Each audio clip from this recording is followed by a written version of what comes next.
109. 형식은 이제부터는 자기 앞에는 오직 행복이 웃는 줄로만 생각하였다. 아까 남대문에서 떠날 때에도 여러 친구가 작별을 아껴 할 때에 자기는 오직 기쁘기만 하였다. 희경 일파가 여러 송별객 뒤에 서서 물끄러미 자기를 보고 있는 것을 볼 때에는 미상불 가슴이 부듯함을 깨달았으나 그래도 자기의 곁에 선 선영을 볼 때에 모든 슬픔이 다 사라졌다. 이제부터 자기는 선영으로 더불어 2만여이나 되는 지구 저편 쪽으로 가서 4, 5년 동안 즐겁게 공부를 마치고 그때야말로 만인 환호 중에 선영과 팔을 겪고 남대문으로 들어오리라. 그때는 지금 여기 섰는 여러 사람들이 오늘보다 감정으로 더 축하하고 더 공경하는 감정으로 자기를 맞으리라. 이렇게 생각할 때에 비로소 서울이 그립고 남대문이 정답게 생각되었다. 남대문은 오직 행복된 자기를 보내고 맞아주기 위하여서만 존재하는 듯 하였다. 이내 차장의 호각이 울고 만세 소리가 들릴 때의 형식의 감정은 말할 필요도 없을 것이라. 선영은 여자라. 비록 신식 여자로 아무리 공명심과 허영심이 많아서 미국으로 유학 가는 것을 기쁘게 생각한다 하더라도 사랑하는 아버지와 어머니와 동생들, 동무들이 차차 차창에서 멀어지는 것을 볼 때에는 가슴에 고였던 눈물이 일시에 푹 쏟아져서 저도 모르게 소리를 내어 울며 걸상에 쓰러졌다. 형식은 처음에는 가만가만히 선영의 어깨를 두드리며 자 일어나시오 눈물 씻고 하다가 이제는 이렇게만 할 처지가 아니라 하여 한참 주저하다가 한 팔을 선영의 가슴 밑으로 넣어 안아 일으켰다. 형식의 팔이 닿는 선영의 살은 부드럽고 따뜻하였다. 선영도 형식의 하는 대로 일어나면서 잠깐 형식의 손을 쥐었다. 그리고 수건으로 눈물을 씻으면서 아이고 이게 무슨 꼴이야요. 외국 사람들이 우습겠습니다. 하고 웃는다. 그 눈물로 붉게 된 눈과 뺨이 더 곱게 보였다. 외국 사람들은 과연 웃었다. 웃으는 형식의 뒷자리에 앉아서 빙그레 웃으며 자기 곁에서 일어나는 형식과 선영의 말을 들어가며 신문을 보고 앉았더니 고개를 돌리며 여보게 큰일 났네 그려 한다. 형식은 선영만 바라보고 우선을 잊어버리고 앉았다가 깜짝 놀라 고개를 돌리며 응? 왜? 하하하 그렇게 놀랄 것은 없지만은 오늘 아침부터 경상남북도 전라남북도 일경에 비가 오기 시작하여 금강 낙동강은 10여 척의 정수가 되었다고. 이 정수는 물이 불어서 는다는 뜻입니다. 정수가 되었다고. 어디? 하고 우선에 들었던 신문을 받아보더니 그러면 철로가 불통하지는 아니할까? 선영도 눈이 동그래진다. 우선은 글쎄 비를 아끼고 하더니 하면서 창밖으로 고개를 내밀어 휘휘 둘러본다. 황혼이라 자세히 알 수는 없으되 하늘은 온통 검은 구름으로 덮이고 선뜩선뜩한 바람에 이따금 굵은 빗방울이 섞여 떨어진다. 다른 승객들도 신문을 보고는 철로길이 상할 것을 근심하는 말을 한다.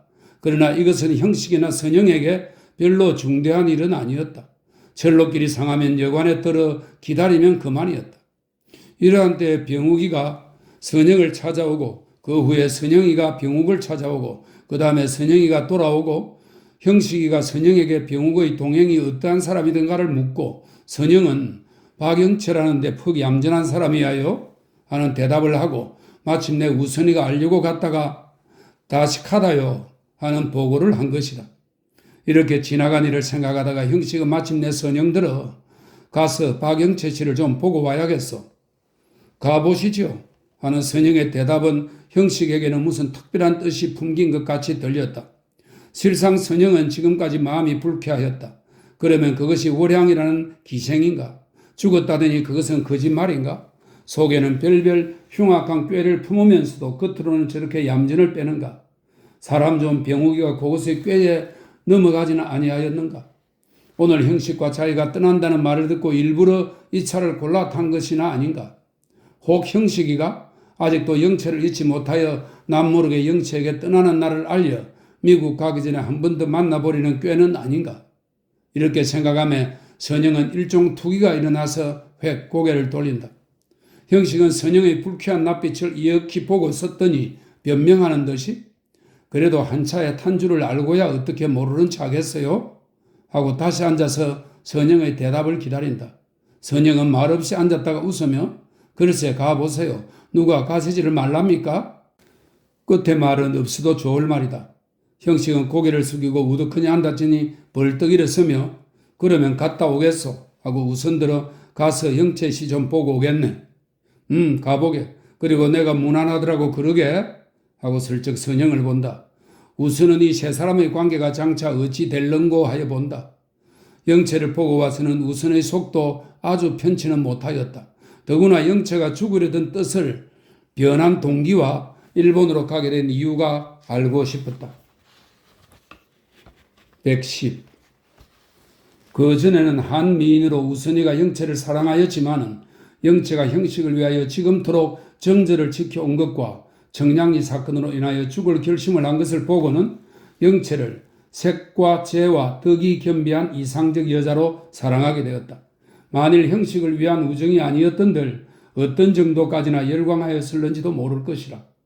자기가 미치게 사랑하던 개오량이가 형식을 위하여 정절을 지키는 박영채인 줄을 알 때에 우선은 미상불 창자를 끊는 듯 하는 생각이 있었다.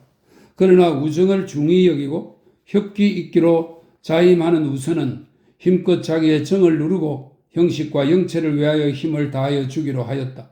만일 영채가 형식의 아내가 되면 자기는 친구의 부인으로 일생을 접할지니 그것만 하여도 자기에게는 행복이리라 하였다.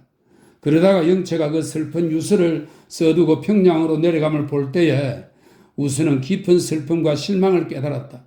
비록 아내자에게 마음을 아니 움직이기로 이상을 삼는 우선도 그 후부터 지금까지 일시도 영채를 잊어본 일이 없었다.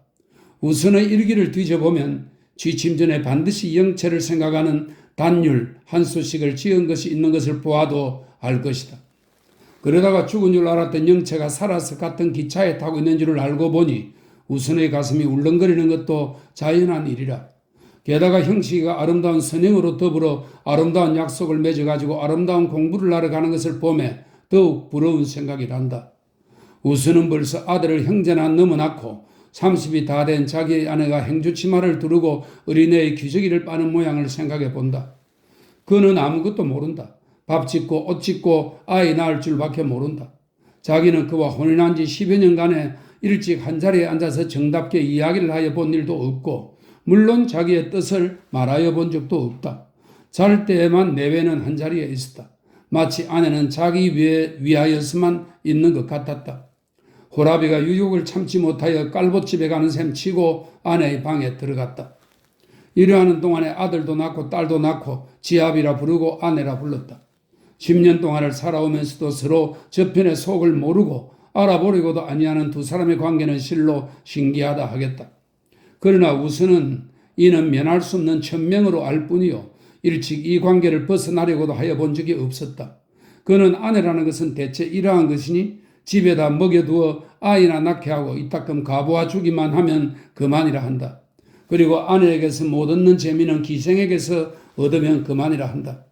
세상에 기생이라는 제도가 있는 것이 실로 이 때문이라고 생각한다. 형식과 서로 대하면 이 문제로 흔히 다투었다.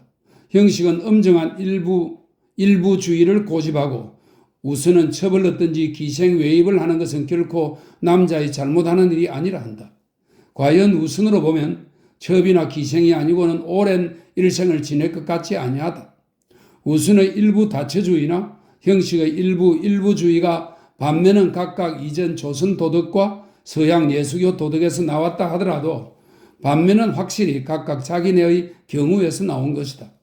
우선에게 만일 영채를 주고 영채가 우선을 사랑해 준다 하면 우선은 그날부터라도 기생집에 가기를 그칠 것이다. 이러한 처지에 있는 우선은 형식의 경우가 지극히 부럽고 자기의 처지가 지극히 불쌍히 보였다.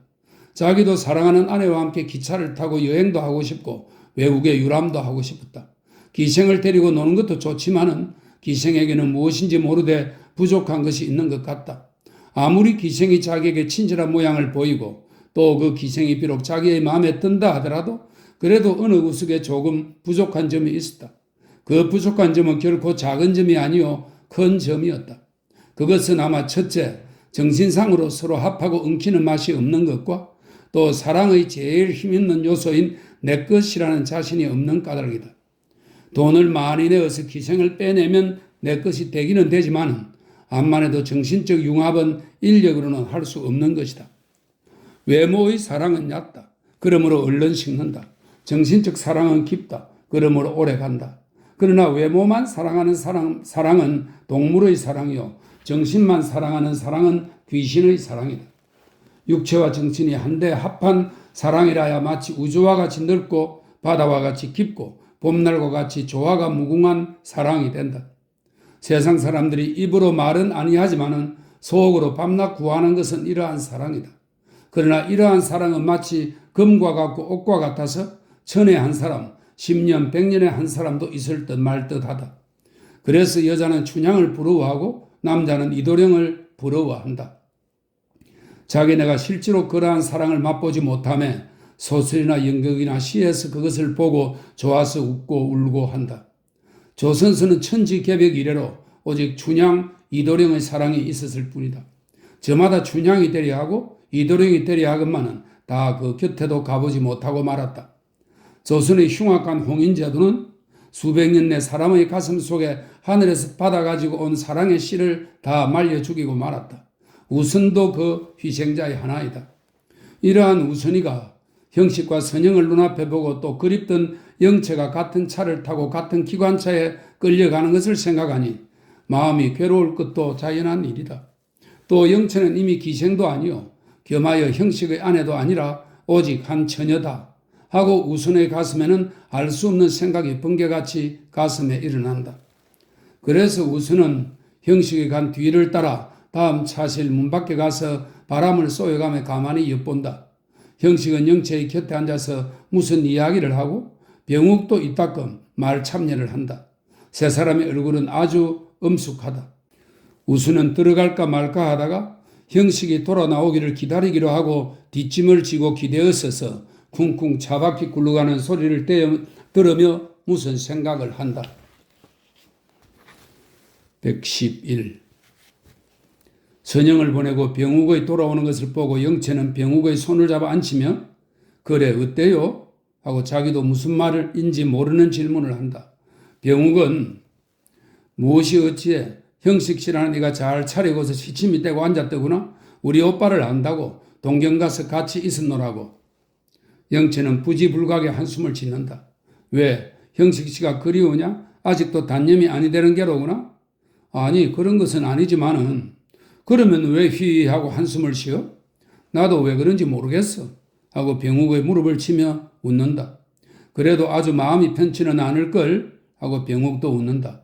영체는 한참 생각하더니 병욱의 손을 꽉 쥐며 참 그래요 하고 부끄러운 듯이 웃으며 어째 마음이 좀 불쾌한 듯 해요 하고 얼굴이 밝아진다.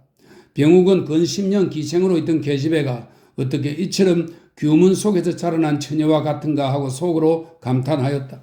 그리고 지금 영체의 감상이 어떠한지 그것이 알고 싶어서 그래 불쾌하다니 어떻게 불쾌하냐? 모르겠어요. 그렇게 어리광을 부리지 말고 바로 대답을 해라. 그러면 내 만난 거 사줄게 하고 둘이 다 웃는다. 영체가 이 형식씨가 퍽 무정한 사람같이 생각되어요.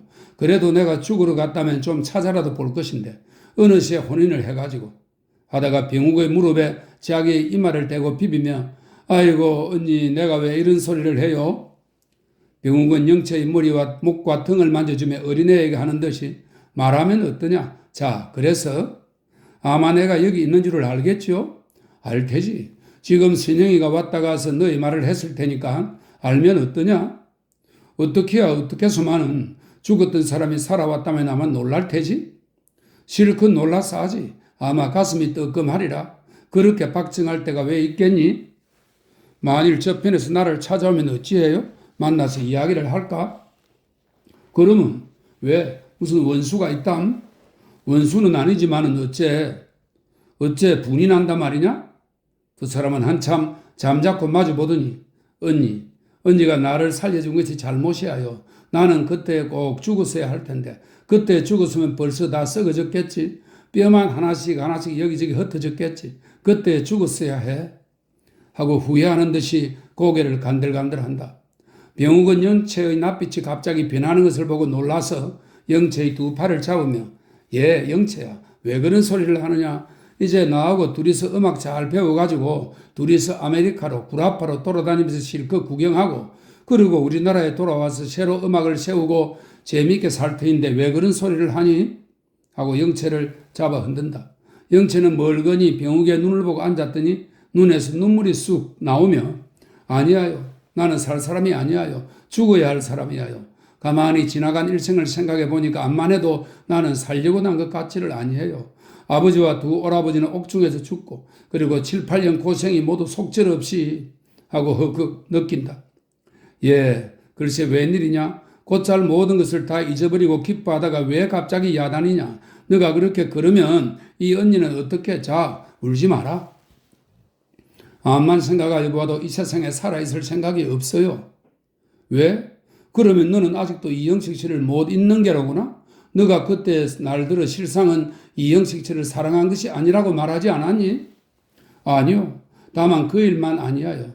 이 세상이 내 원수가 아니하여 내 부모를 빼앗고 내 형제를 빼앗고 어린 몸을 실컷 희롱하고 그러다가 마침내 내 정절을 빼앗고 그러고는 일생에 생각하던 사람은 아랑곳도 아니하고 이렇게 구태나 나를 없애고 말려는 세상에 내가 구태 붙어 있으면 무엇해요? 세상이 나를 미워하면 나도 세상을 미워하지요. 세상이 나를 싫다하면 나도 세상을 버리고 달아나지요. 하늘로 올라가지요. 하는 울음 섞인 말에 병욱도 부지불각에 눈물이 흘렀다. 그러니까 말이다. 그만치 세상한테 빼앗겼으니까 또 세상에게 좀 찾아가줘야지. 내 것을 주기만 하고 말어. 너가 20년이나 고생을 했으니까 그 값을 받아야 아니하겠니? 값이 무슨 값이요? 하루라도 더 살아있으면 더 빼앗길 뿐이지. 아니다. 왜 그래? 이제부터는 찾는다. 아직도 전정이 구말린데 왜 어느새 실망을 한단 말이냐? 살 수 있는 대로 힘껏 살면서 찾을 수 있는 대로 찾아야지. 사업으로 찾고 행복으로 찾고 왜 찾을 것을 찾지도 않고 죽어? 행복? 내게 행복이 올까요? 이 세상이 내게 다 행복을 줄까요? 하고 병욱의 눈물 흐르는 눈을 본다. 112. 병욱은 수건으로 영채의 눈물을 씻어주면서 다른 손님들이 이상하게 여기겠다 울지 말아라. 이 세상이 왜 행복을 아니 주어? 아니 주거든 내라지. 내라도 아니 주거든 억지로 빼앗지. 빼앗아도 아니 주거든 원수라도 갚지. 또 생각을 해봐라. 이 세상에 너와 같이 서름을 당하는 사람이 너뿐이겠니? 더구나 우리나라에는 그런 불쌍한 사람이 수두룩할 것이다. 그러면 우리 둘이 이 안 된 사회 제도를 고쳐서 우리 자손들이야 행복을 얻고 살게 해야지. 우리가 아니하면 누가 하느냐. 그런데 만일 너가 제 고생을 못 이겨서 죽고 만다 하면 이것은 너가 우리 자손에게 대한 책임을 져버리는 것이다. 하니까 될 수 있는 대로 오래 살면서 될 수 있는 대로 일을 많이 하자. 자, 울지 말고 딸기나 내 먹자. 하고 일어서서 등으로 결은 하얀 종다래끼를 내민다. 종다래끼는 이 작은 바구니, 아가리가 좁고 바닥이 넓은 작은 바구니입니다. 종다래끼를 내린다. 내가 무엇을 할까요? 하지 왜 못해? 하나님이 큰 일꾼을 만들 양으로 너에게 천연고생을 주었구나. 자, 우리 둘이 아니니? 그까지 네 형식 같은 사람은 잊어버리고 우리 둘이 서로 의지하고 살자. 자, 옛다 먹자. 하고 빨갛게 익은 딸기를 내놓고 먼저 자기가 하나를 먹는다. 입에 넣고 씹으니 하얀 이빨에 핏빛같이 물이 든다. 이것은 어저께 아침때에 병국의 부인과 셋이 그 목화밭에 가서 송별년 사와 수박을 따먹으면서 따모은 것이라. 두 사람의 눈앞에는 황주 병욱의 집 광경이 얼른 지나간다. 영채도 울어야 쓸데없음을 알고 눈물을 거둔다. 또 병욱의 말에는 정이 있고 힘이 있고 이치가 있어서 반가우면서도 자기를 내리누르는 듯한 힘이 있다. 가슴이 터지오게 아프다가도 병욱의 말을 한마디 들으면 그만 스르르 풀리고 만다. 영채는 병욱이가 남자같이 활달한 듯 하면서도 속에는 뜨겁고 예민한 정이 있음과 또 자기를 위로할 때는 진정으로 자기의 몸과 마음이 되어서 하는 줄을 잘 안다. 만일 영채가 자살을 하려고 물가에 섰거나 칼을 들고 섰다가라도 병욱의 말소리만 들리면 얼른 언니 하고 따라갈 것이다. 영채가 보기에 병욱은 언니라기보다 어머니라 함이 적당할 듯 하였다. 그러나 20년 생활이 한데 뭉쳐된 영채의 슬픔이 다만 병욱의 그 말만으로는 아주 다 쓰러지기를 바랄 수는 없다. 그러나 이 자리에서 더 자기의 고집을 부리는 것은 친절한 병욱에게 대하여 미안한 듯하여 영채도 딸기를 먹는다. 빨간 딸기가 두 처녀의 고운 입술로 들어가서는 하얀 이빨을 빨갛게 물들이는 듯하다. 차창에는 비가 뿌려서 눈물 같은 물방울이 떼그르르 굴러내리다가는 다른 물방울과 한데 합하여 흘러내린다. 차가 흔들린 대로 떨리는 전등가에는 하루살이 등 속이 때를 지어 모여 들어간다. 두 처녀의 입술과 손가락 끝이 딸기물에 불그레하여 졌을 때 형식이가 영채씨 하고 두 사람 앞에 와섰다. 형식은 얼마 전에 이 차실에 들어와서 바로 영채의 곁으로 오려다가 영채가 우는 듯한 모양을 보고 영채 앉은 걸상에서 서넛 건너있는 빈 걸상에 앉아서 가만히 두 사람의 말을 엿들었다. 차바퀴 소리에 자세히 들리지는 아니하나 이따금 한마디씩 두마디씩 들리는 말을 주워 모으면 대강 뜻은 짐작할 수가 있었다. 그리고 형식은 영채에게 대하여 죄송한 마음과 자기에게 대하여 부끄러운 마음을 금치 못하여 영채에게 정성껏 사죄를 하리라 하였다. 영채와 병욱은 놀라 일어선다. 두 사람은 일시에 고개를 숙였다. 그러나 영채는 얼른 고개를 돌렸다. 형식은 고개를 숙였다. 병욱이가 오직 고개를 들고 형식에게 앉으시지요 한다. 형식은 앉는다. 예, 앉으려무나 하는 병욱의 말에 영채도 앉는다. 그러나 고개는 여전히 돌렸다. 형식은 마치 무슨 무서운 것이나 대한 듯이 몸에 쭉 소름이 끼친다. 영채의 뒷모양이 자기를 내리누르고 위협하는 듯하다. 대동강에 빠져 죽은 영채의 넋이 지금 자기 앞에 나서서 자기를 괴롭게 하는 것이 아닌가 한다. 금시에 영채가 휙 돌아서며 무서운 얼굴로 자기를 흘겨보고 입에 가득한 뜨거운 피를 자기에게다가 획 뿌리며 이 무정한 놈아 영구히 저주를 받으라 하고 달려들 것 같다. 왜 그때 평양 같은 길에 더 수탐을 하여보지 아니하였던가? 왜 그때 우선에게서 돈 5원을 꾸어가지고 즉시 평양으로 내려가지를 아니하였던가 하여도 본다. 이제 영채가 고개를 돌리면 어찌하나? 아니 왔다면 좋겠다 하여도 본다. 이때에 자 딸기 잡수십시오 하고 병욱이가 딸기 그릇을 내놓으며 예 영채야 하고 자기의 발로 영채 발을 꼭 누른다. 영채는 가만히 고개를 돌린다. 그러나 형식은 보지 아니한다. 영채씨 용서해 줍시오. 무해라고 할 말씀이 없습니다. 저는 선생님께 대하였으나 영채씨께 대하였으나 큰 죄인이 왜다. 무슨 책망을 하시든지 천만의 말씀이 옳시다. 제가 철없이 찾아가서 공연한 걱정을 끼쳤습니다. 또 죽지도 못하는 것을 죽는다고 해서 얼마나 노심을 하셨습니까? 하고 고개를 숙인다. 병욱은 이래서는 안 되겠다 하고 속으로 생각한다. 113. 형식은 차마도 영채에게 말이 나오지 아니하므로 병욱들어 그런데 대관절 어찌된 일이 오니까 이전부터 영채 씨를 알으셨어요?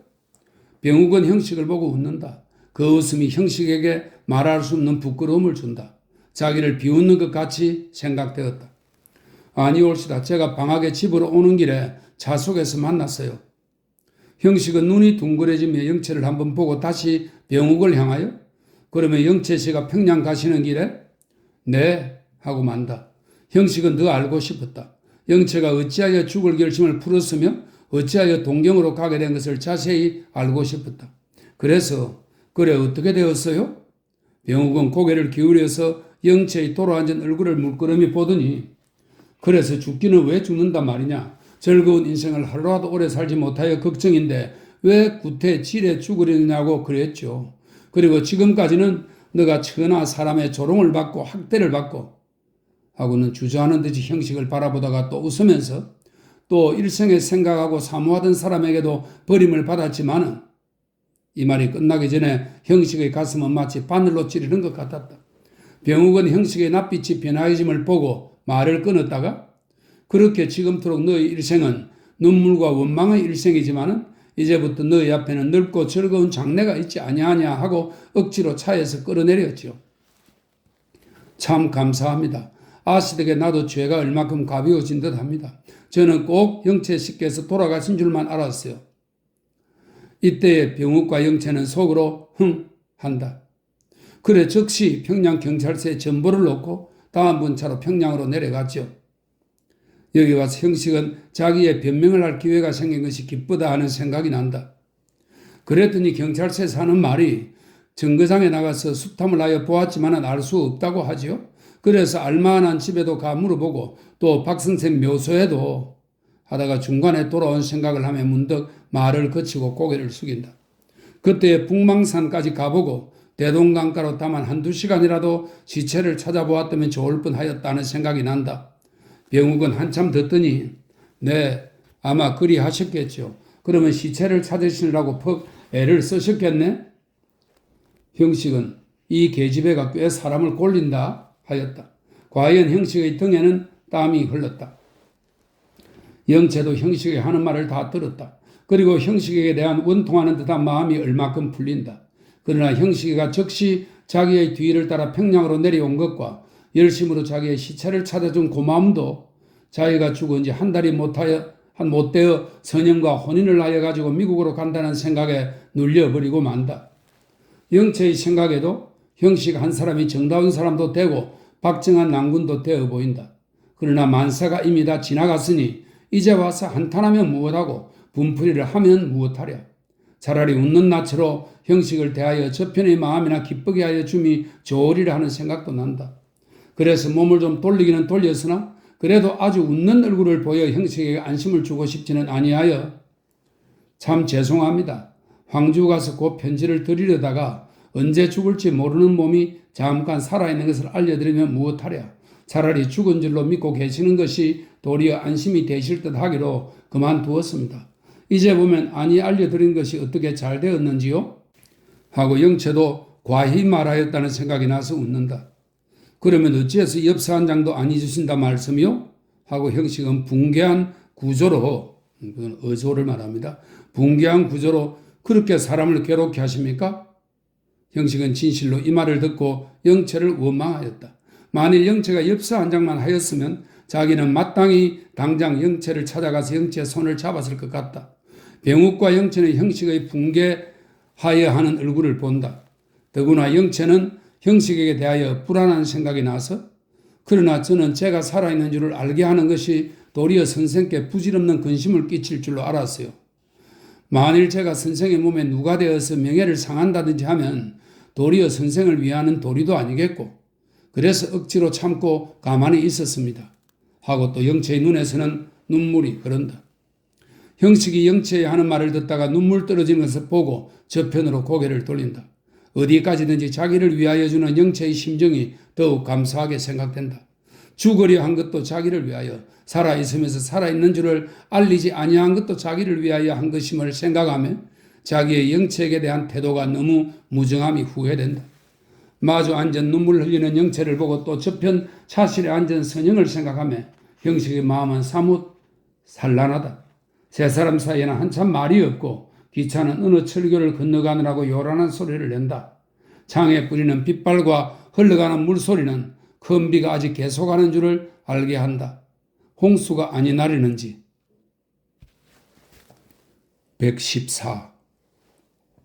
형식은 부글부글 끓는 머리를 가지고 영채의 차실에서 나왔다. 우선이가 지켰었다가 형식의 어깨를 툭 치며 영채 씨가 울대거려. 형식은 우선의 손을 잡으며 이 일을 어쩌면 좋은가? 왜 무슨 일이 났나? 영채 씨가 바가지를 끌던가 보여그려? 요 호남자. 아니요. 그렇게 농담으로 들을 것이 아닐세. 참 어쩌면 좋아? 아따 걱정도 많기는 많아. 부산 가서 배 타고 마관 가서 마관은 일본 시모노세키를 말입니다. 마관 가서 차 타고 횡빈 가서 횡빈은 요코하마죠. 배 타고 상항 가서 상항은 미국 샌프란시스코입니다. 부산 가서 배 타고 마관 가서 차 타고 황빈 가서 배 타고 상항 가서 내리고 하면 그만이지 걱정이 무슨 걱정이야? 형식은 원망스러이 우선의 얼굴을 보고 서서 무슨 생각을 하더니 나는 미국 가기를 중지하려네. 응? 하고 우선도 놀라며 어째? 미국 가기를 중지할 테요. 그것이 옳은 일이지. 응? 그리 할라네. 하면서 우선의 손을 놓고 차실로 들어가려 한다. 우선의 손을 잡아 형식을 끌어당기며 자네 미쳤다 말인가? 이리 좀 오게. 형식은 멀거니 있었다. 자네 지금 정신이 산란하였네. 미국 가기를 중지한다는 것이 무슨 소리요? 아니 저편은 나를 위해서 목숨까지 버리려고 하는데 나는 이게 무슨 일인가? 나는 선영 씨한테 이 뜻을 말하고 약혼을 파하겠네. 그것이 옳은 일이지. 그러면 영체하고 혼인한다 말이지? 그렇지. 그것이 옳지. 영체는 자네와 혼인을 한다든가? 그런 말은 없어. 만일 영체가 자네와 혼인하기를 싫다면 어쩔 터인가? 형식은 한참 생각하더니 그러면 일생 혼인 말고 지내지. 절에 가서 중이 되든지. 우스는 마침내 끌끌 웃으며 지금 자네가 좀 노보세 했네. 노보세는 몹시 흥분함, 피가 머리로 올라간다는 뜻입니다. 노보세 했네. 참 자네는 어린아이일세? 세상이 무엇인지를 모르네 그래? 행여 꿈이라도 그런 생각을 내지 말고 어서 미국이나 가게.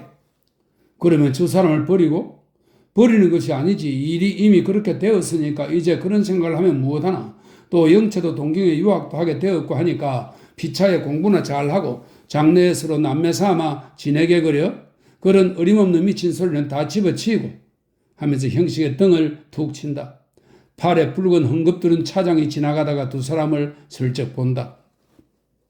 형식은 자기의 자리에 돌아와 뒤에 몸을 기대고 가만히 눈을 감았다. 성현은 조는지 무슨 생각을 하는지 그린 듯이 기대어 앉았다. 형식의 가슴 속에는 새로운 의문 하나가 일어난다. 대체 자기는 누구를 사랑하는가? 선영인가 영체인가? 영체를 대하면 영체를 사랑하는 것 같고 선영을 대하면 선영을 사랑하는 것 같다. 아까 남대문에서 차를 탈 때까지는 자기는 오직 선영에게 몸과 마음을 다 바친 듯 하더니 지금 또 영체를 보며 선영은 둘째가 되고 영체가 자기의 사랑의 대상인 듯도 하다. 그러다가 또 앞에 앉은 선영을 보며 이야말로 내 아내, 내 사랑하는 아내라는 생각도 난다. 자기는 선영과 영체를 둘 다 사랑하는가? 그렇다면 동시에 두 사람을 다 같이 사랑할 수가 있을까?